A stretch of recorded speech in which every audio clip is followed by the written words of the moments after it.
There'll be no bow to U.S. President Donald Trump's deficit-driving tax cuts. Finance Minister Bill Murno will nod to them in his fall economic statement.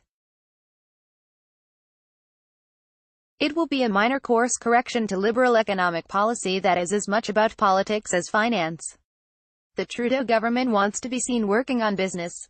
Liberal economic policy has mostly been about stimulation and redistribution.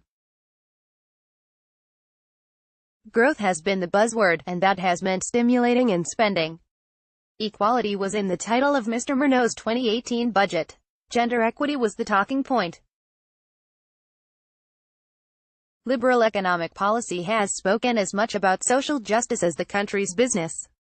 Story continues below advertisement, but right now, the Liberal government wants to be seen talking a bit more about business. Advocates for corporate Canada are warning money will flee south to Mr. Trump's lower taxes. Polls regularly show economic issues, like the cost of housing, wages and job prospects, rank higher among Canadians' concerns than most social issues.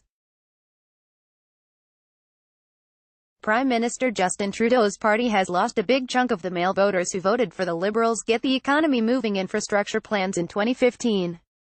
Talking about trade, business investment and jobs, that might help win those voters back. The Liberals don't want to pour billions and billions into the cause, mind you. So Mr. Murno's mission is to talk about targeted incentives to encourage new investment in Canada, and put down the notion that the government should be giving big, broad tax breaks to big business. The government has already signaled it won't match Mr. Trump's tax cuts. They are driving U.S. deficits higher and would do the same here. It wouldn't fit the Liberal brand. Mr. Trudeau ran in 2015 promising the wealthy would pay a bit more. He's not going to run in 2019 defending deep corporate tax cuts. Instead, Mr. Murno is expected to accelerate business deductions for capital investments, a policy targeted at encouraging new investments. There will be plans to spend more on efforts to diversify trade beyond the U.S. A new drive for deregulation to reduce the thicket of rules in certain sectors will be announced. All of that is intended to send a signal that the government wants to improve the climate for business. There are suggestions from someone in the government that separately, the Liberal government will accept some changes around Bill C-69, which would revamp reviews of energy projects, and which the oil industry complains will be a barrier for new investment.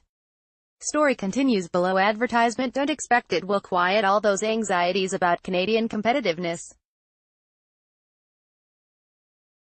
For one thing, a lot of those come from the oil industry in the West, where soft prices and deep discounts on landlocked Canadian oil are feeding a new round of pessimism. The Liberal government can claim it has done the biggest thing it can, buying the Trans Mountain pipeline and planning to expand it, but that won't calm spirits until bitumen is flowing through new pipe. Tax breaks will get a welcome. So will a deregulation, which is something that is often announced, but more rarely delivered. Goldie Hyder, the president of the Business Council of Canada, said the main issue for his members, CEOs of large corporations, isn't tax cuts, but deregulation. More importantly, there's a big gap between the government's sunny economic story and the clouds that the business community sees on the horizon. Mr. Murno can argue the economy, and businesses, are doing well, that unemployment is low, and, as much as deficit hawks complain, the government's deficits are modest and federal debt is under control. Business argues Mr. Trump is cutting Canada's competitive advantage and there are reasons to worry about Canadian growth, indebted consumers and a U.S. boom that might falter.